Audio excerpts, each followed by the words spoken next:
G'day DIYers, it's Chris O. Alright, setting out this room for tiles.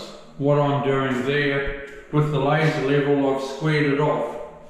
That's a full tile going along that edge. The tiles are 450, it comes to 3.6 there, which gives me a cut of 200.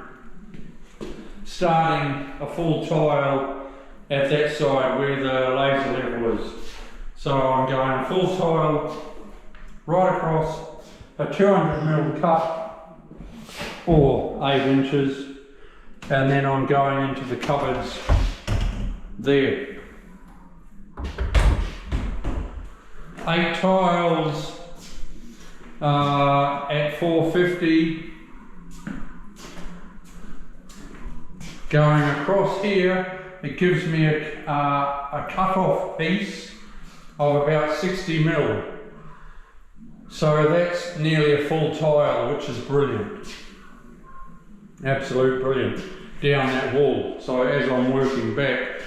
So I'm starting off with full tiles and I'm just laying, I've got stuff all cuts with a 450 tile and a 200mm cut. Well, then I'm getting 2 cuts out of 1 tile, so it's creating stuff all waste. Okay, I'll come back to you shortly as I progress. See ya, bye.